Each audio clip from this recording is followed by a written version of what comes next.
आज हम इस वीडियो में ऑब्जेक्ट ओरिएंटेड प्रोग्रामिंग लैंग्वेजेस के बारे में जानकारी हासिल करेंगे कि पहले जो स्ट्रक्चर्ड प्रोग्रामिंग लैंग्वेजेस चला करती थी, जैसे कि सी हो गई आपकी, पास्कल हो गई, फोर्ट्रान हो गई, सिमला हो गई, इन लैंग्वेजेस में हम OOP के सभी कंसेप्ट्स को इम्प्लीमेंट करने की बात करें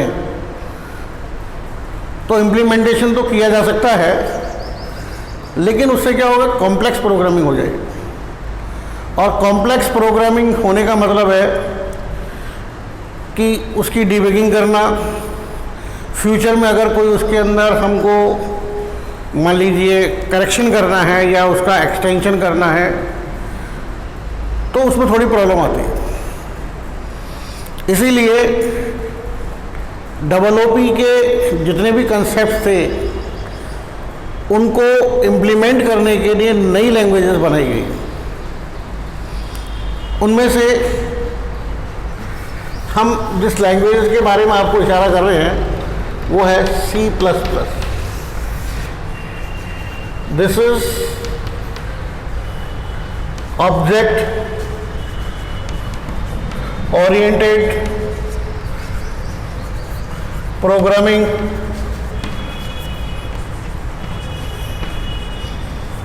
लैंग्वेज। तो यहाँ पे जो क्लासिफिकेशन किया गया है वो क्लासिफिकेशन दो प्रकार से किया गया है। पहला क्लासिफिकेशन है ऑब्जेक्ट बेस्ड प्रोग्रामिंग लैंग्वेजेस और दूसरा ऑब्जेक्ट ओरिएंटेड प्रोग्रामिंग लैंग्वेजेस। यानी कि ऑब्जेक्ट बेस्ड प्रोग्रामिंग लैंग्वेजेस कौन सी हैं, जो दो चीज़ों को सपोर्ट करती है। एक तो करती है एनकैप्सुलेशन को और दूसरा सपोर्ट करती है ऑब्जेक्ट को। लेकिन हमारे OOP के सभी कंसेप्ट इसमें सेटिस्फाई नहीं हो पाते। सेटिस्फाई इन द सेंस हम उन्हें इम्प्लीमेंट नहीं कर पाते। तो वी कैनॉट से कि object based programming languages are 100% capable of implementing all the concept of OOP के जो मेजर कंसेप्ट्स हैं, जैसे कि आपका data encapsulation, data hiding and access mechanism, automatic initialization and clear up of objects, operator overloading, because these are the major concepts of the OOP, and these concepts has to be implemented in our programming language. The languages that support programming with objects are said to be object-based programming languages.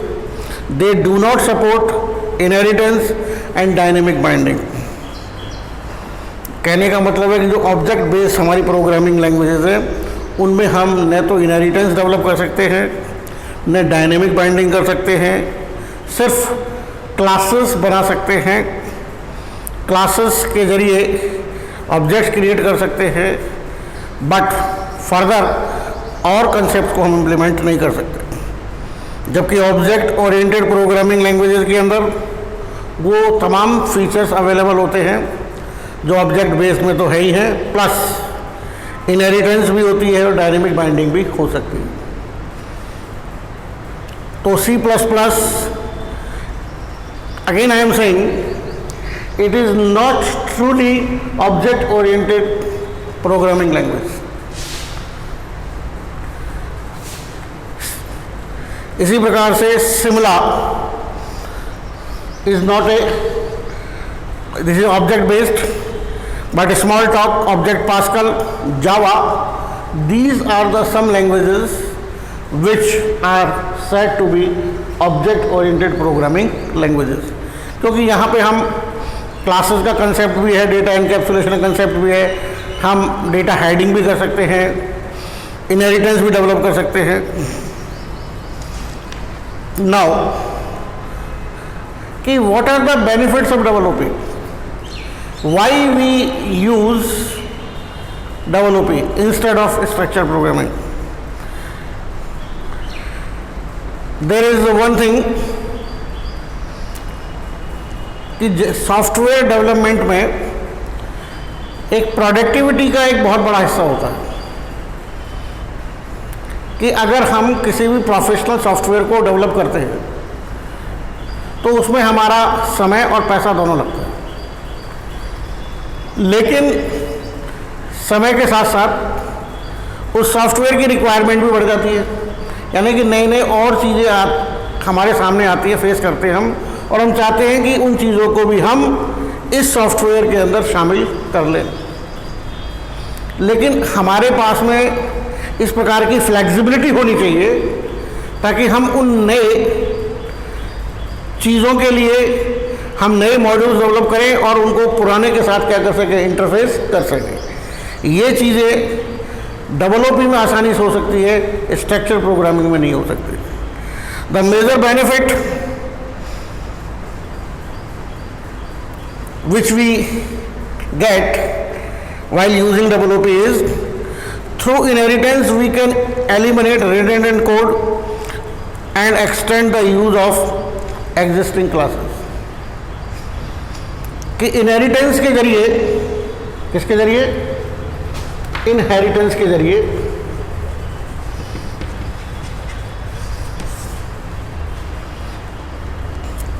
हम क्या कर सकते हैं कि जो पुरानी classes हमारे पास developed हैं उन पुरानी क्लासेस को यूज़ करके नई क्लासेस बना सकते हैं। कहने का मतलब है कि फॉर एग्जांपल मेरे पास आज कोई टास्क है, मैंने उस टास्क को कंप्यूटर से करवाने के लिए प्रोग्रामिंग कर दी।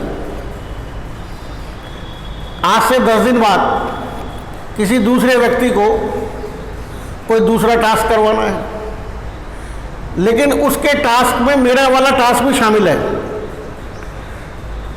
तो इसका मतलब ये नहीं है कि वो आदमी बिगिनिंग से ही दोबारा से पूरा कोड जनरेट करेगा। वो मेरे वाले टास्क के लिए तो मेरे वाले कोड को यूज करेगा, और जो उसका खुद का जो यूनिक काम बचा हुआ है उसके लिए वो अलग से कोडिंग कर ले, यानी कि मुझे वो अपने में क्या कर ले, इनहेरिट कर ले, तो उसका काम क्या हो जाएगा, आसान हो जाएगा। यानी कि रीयूजेबिलिटी हो गई यहाँ पर। क्लियर? एक वेग एग्जांपल मैं आपको बताता हूँ कि suppose I am having shirt and you need a pant shirt.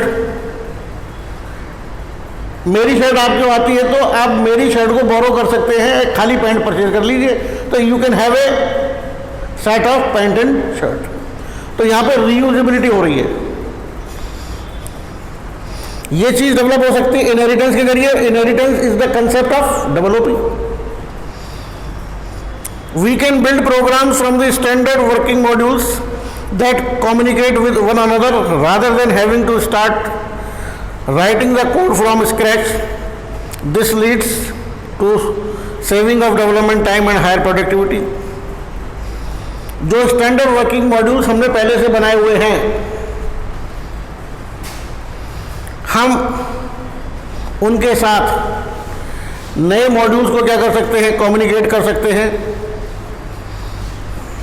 इससे क्या होगा कि पुराने वाले टास्क के लिए जो हमने प्रोग्रामिंग की हुई है उसको दोबारा लिखने से हम बच जाएंगे। The principle of data hiding helps the programmer to build secure programs that cannot be invaded by code in other parts of the program। कि यहाँ पे जो डेटा हाइडिंग का कंसेप्ट है, यहाँ पे जो डेटा हाइडिंग का कंसेप्ट है वो कंसेप्ट अगर हम यूज करते हैं तो प्रोग्राम के दूसरे हिस्से में गलती से एक्सीडेंटली या पर्पजली भी हम उस डेटा को एक्सेस नहीं कर सकते। क्योंकि यहाँ पे security is the main concern. जब हम क्लासेस बनाते हैं तो क्लासेस का डेटा और डेटा को मैनिपुलेट करने के लिए फंक्शन क्लास में डिफाइन करते थे। जब हम उस क्लास का कोई ऑब्जेक्ट क्रिएट करते हैं तो उस ऑब्जेक्ट के भी वही मेंबर्स होते हैं। तो उस ऑब्जेक्ट का डेटा और उस ऑब्जेक्ट का फंक्शन मेमोरी में अलग पार्टीशन में रहता है। तो प्रोग्राम के हिस्से में अगर कोई दूसरा ऑब्जेक्ट इस ऑब्जेक्ट के डेटा को एक्सेस करने का प्रयास भी करेगा तो वो प्रयास खाली जाएगा, यानी कि वो सिक्योरिटी ब्रीच नहीं होने देगा।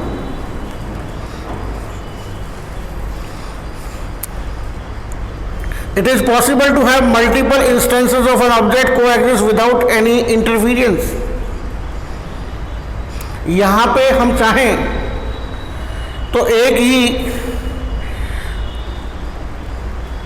ऑब्जेक्ट को मल्टीपल इंस्टेंसेस में यूज करते हैं तो डिफरेंट रिजल्ट्स हम प्राप्त कर सकते हैं। ये मैंने आपको बताया था पॉलीमॉर्फिज्म का concept. Ability to represent more than in one form। Suppose you are having a draw function and draw function can draw any shape। ये मैंने आपको बता दिया। तो आपको एक्सटर्नल इंटरफेस में आपको क्या पता है कि सर एक ड्रॉ नाम का फंक्शन है जो कि किसी प्रकार की शेप को बना सकता है, बट हर शेप को बनाने का प्रोसीजर अलग होगा। ऑब्वियस है कि हमको क्या करना पड़ेगा कि ड्रॉ नाम से मल्टीपल फंक्शन बनाने पड़ेंगे जिनके कोड अलग अलग होंगे।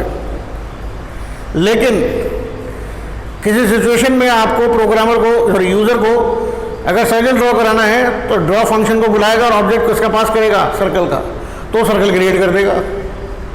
लेकिन बेसिकली हो क्या रहा है इनसाइड, वो वाला ड्रॉ फंक्शन एग्जीक्यूट कर रहा है जो कि वास्तव में सर्कल बना रहा है।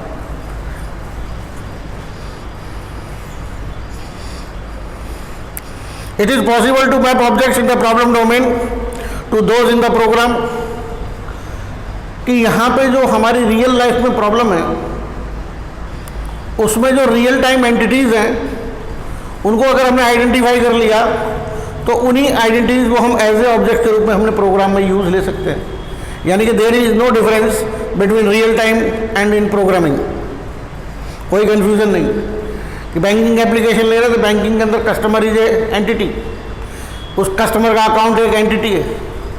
तो there are two objects, one is customer and another one is account. अब इन दोनों के बीच में आपको जो भी रिलेशनशिप बिठानी है बिठा सकते हैं कि 1 to 1 की रिलेशनशिप बिठानी है या 1 to मैनी की बिठानी है या मैनी टू 1 की बिठानी है।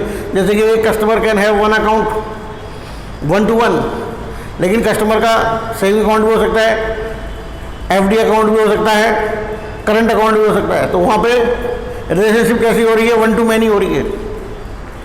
या एक कस्टमर 3 डिफरेंट अकाउंट या 3 डिफरेंट कस्टमर एक अकाउंट, 2 जॉइंट नाम से एक खाता बन सकता है। तो बाद में हम कुछ भी कर सकते हैं। It is easy to partition the work in a project based on objects.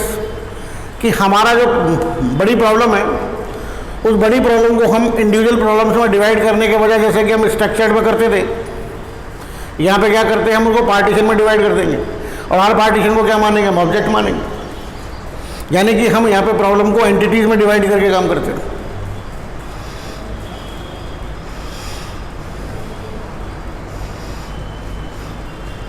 चूँकि यहाँ पे डेटा सेंटर्ड डिज़ाइन अप्रोच काम करती है, यानी कि हम पहले डेटा को रिकॉग्नाइज करते हैं कि डेटा क्या होगा और फिर उसके मैनिपुलेट करने के लिए कौन कौन से हमें फंक्शन चाहिए उनको हम तैयार करते हैं। जो ऑब्जेक्ट ओरिएंटेड सिस्टम होते हैं, पहले बहुत स्मॉल बनाया आपने, नो प्रॉब्लम। फ्यूचर में आप इसे एक्सटेंड करना चाहें, नए मॉड्यूल्स और क्रिएट करके पुरानों के साथ उन्हें इंटरफेस करवा दें तो कोई दिक्कत नहीं है। तो स्मॉल से लार्जर सिस्टम की तरफ बढ़ सकते हैं। मैसेज पासिंग टेक्निक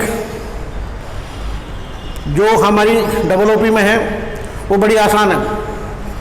इसी की वजह से हम एक सॉफ्टवेयर को दूसरे सॉफ्टवेयर के साथ में इंटरफेस करवा सकते हैं। आजकल यही हो रहा है कि डिफरेंट बैंकिंग सॉफ्टवेयर अलग अलग हैं, लेकिन एक बैंक वाला दूसरे बैंक वाले सॉफ्टवेयर से इंटरफेस कर सकता है, क्योंकि एक डिफरेंट एटीएम से दूसरे बैंक के एटीएम के पैसे भी आप निकाल सकते हैं। इट इज़ नॉट नेसेसरी कि आप एक एसबीआई का एटीएम है तो एसबीआई के एटीएम से पैसे निकाल लेंगे। SBI customer can draw the money from other bank also. इसका मतलब उनका सॉफ्टवेयर इस सॉफ्टवेयर के साथ में क्या कर रहा है, इंटरेक्ट कर रहा है। Sorry, software complexity can be easily managed. यहाँ पे जो सॉफ्टवेयर की कॉम्प्लेक्सिटी है वो आसानी से रिड्यूस हो जाती है, जबकि स्ट्रक्चर के अंदर प्रोग्राम की लेंथ काफ़ी बढ़ जाती है।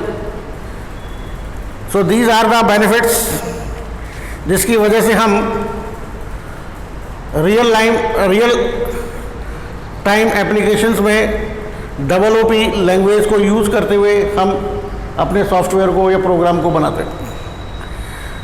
अब बात आती है कि वो कौन से एरियाज हैं जहाँ पे कि OOP का यूज़ हो रहा है। हमारा पहला है real time system. Real time system वो सिस्टम्स है the moment system receives the data from the user, उसकी प्रोसेसिंग उसी समय होती है, रिजल्ट भी उसको उसी समय दिया जाता है। जैसे कि हेल्थ मॉनिटरिंग सिस्टम है, स्पेस में रॉकेट्स भेजे जा रहे हैं, सैटेलाइट्स को कंट्रोल किया जा रहा है, और भी इस तरह की बहुत सी एप्लीकेशंस हैं। रेलवे रिजन सिस्टम है, रियल टाइम सिस्टम है कि यूज़र 24 घंटे में किसी भी समय कहीं से भी अपनी क्वेरी देता है तो उसी समय उसको क्या चाहिए, रेस्पॉन्स चाहिए।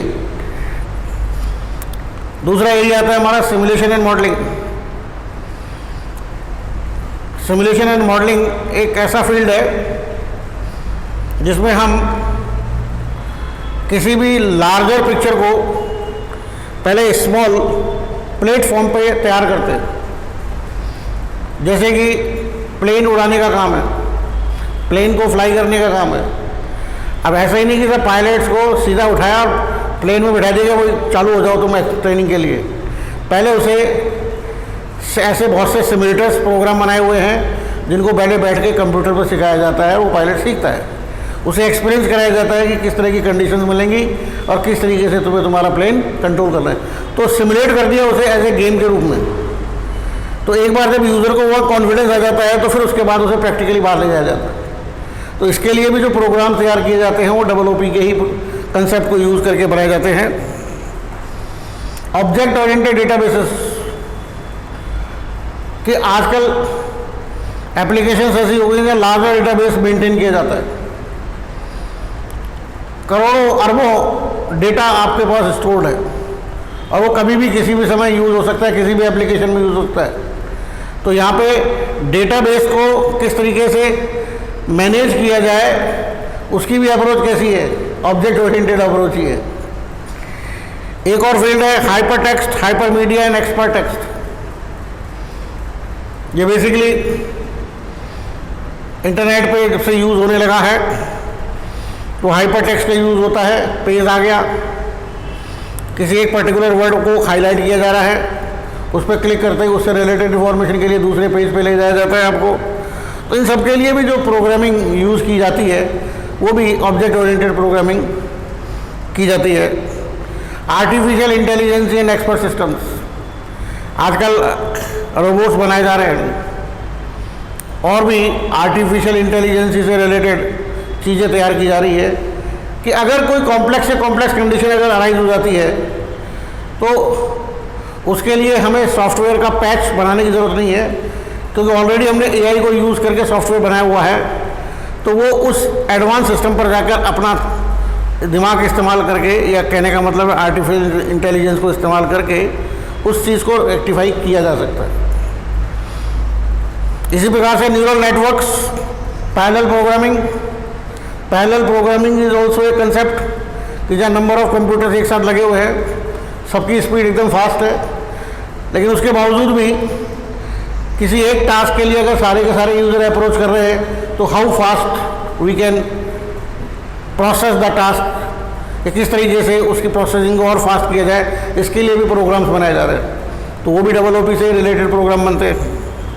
न्यूरल नेटवर्क्स, जिस प्रकार से हमारा ब्रेन काम करता है उसी प्रकार से हमारा जो नेटवर्क है कंप्यूटर्स का वो भी उतना ही फास्ट करना चाहिए जितना ब्रेन काम करता है। क्योंकि brain is also controlling so many parts, body parts, और कितना फास्ट करता है ये हम सबको पता है। तो हमारे जो नेटवर्क में कंप्यूटर्स लगे होने चाहिए, उन सभी पे काम फास्ट होना चाहिए। तो एज ए न्यूरल नेटवर्क्स को हम क्या करते हैं, मैप करते हैं। मैप का मतलब उस जैसा काम करवाने का प्रयास करते हैं। तो उसके लिए ऑब्वियस है कि ऑब्जेक्ट ओरिएंटेड प्रोग्रामिंग का ही हम इस्तेमाल करेंगे। Decision support system, office automation system, ये बड़ी बड़ी companies decision support system program बनाती हैं ताकि जो साल भर उन्होंने बिजनेस किया या साल 3 महीने में या महीने भर में जो बिजनेस किया उसके आंकड़े उनके सामने आते हैं, उसके आधार पर वो अपनी पॉलिसीज़ को चेंज करते हैं, डिसीजन लेते हैं। पहले ये सब चीज़ें नहीं थी, तो पहले साल भर लग जाते थे उनको आंकड़े इकट्ठे करने में, उन्हें प्रोसेस करके लाने में, फिर उसके बाद बोर्ड ऑफ डायरेक्टर्स की मीटिंग होती है, फिर डिसीजन किया जाता था। आजकल हर 15 दिन, हर 7 डेज की सेल के आधार पर ही डिसीजन ले लिया जाता है, उसी हिसाब से बिजनेस में अप एंड डाउन चलते हैं। तो ये जो प्रोग्रामिंग की जाती है सब डेवलपी के यूज़ में लेके की जाती है। एक और एरिया बचा आपका, that is CAD CAM, computer aided design and computer aided manufacturing. कि पहले चीज़ें प्रैक्टिकली बनाई जाती थी, बाद में देखा जाता था कि ये कितनी स्ट्रॉन्ग है, इसकी अपीयरेंस सही है कि नहीं है, इसके कलर सही है कि नहीं है। लेकिन आजकल कंप्यूटर्स पर ही डिज़ाइन कर लिया जाता है, पूरा गारमेंट डिज़ाइन कर दिया जाता है, पूरी साड़ी प्रिंट कर दी जाती है, और भी चीज़ें, इवन की कार्स वगैरह भी बना दी जाती है, इवन की सिविल के ब्लॉक्स या आपके जो जितने भी आरसीसी के कंक्रीट के स्लैब्स वगैरह का डिज़ाइन भी उसी पर हो जाता है, और उसकी स्ट्रेंथ वगैरह को सब कुछ चेक कर लिया जाता है। लेकिन इसके लिए जो प्रोग्राम लगते हैं, इसके लिए जो प्रोग्रामिंग की जाती है, उसके अंदर भी डेवलपी का ही यूज़ होता है। तो कहने का मतलब है कि डेवलपी के बारे में हमने पूरे डिस्कशन कर लिया, पूरी जानकारी हासिल कर ली। तो डेवलपी में नेचुरल है कि जो स्ट्रक्चर प्रोग्रामिंग के फ्लॉज थे उनको दूर करने का प्रयास किया गया है। पूरी तरीके से स्ट्रक्चर प्रोग्रामिंग को डिस्कार्ड नहीं किया गया, वो भी यूज़ होगी, लेकिन जो कुछ नए फीचर्स हैं उन्हें और इम्प्लीमेंट कर दिया गया। तो अब हम कह सकते हैं कि C++ is a object oriented programming language, but it is not 100%। तो अब हमारा जो नेक्स्ट क्लास होगी, नेक्स्ट वीडियो होगा, उसके अंदर हम पढ़ेंगे कि C++ लैंग्वेज क्या है, कौन कौन सी फैसिलिटीज़ इसमें हमारे को अवेलेबल है, कौन कौन से ऑपरेटर्स इसमें एक्स्ट्रा हैं, कौन कौन से कंट्रोल स्टेटमेंट्स में एक्स्ट्रा हैं, किस तरीके से जो हमारे फीचर्स हैं, पॉलीमॉर्फिज्म, क्लासेस को बनाना, ये सब चीज़ें हम किस तरीके से शामिल कर पाएंगे, ये हम नेक्स्ट वीडियो में देखेंगे। Thank you.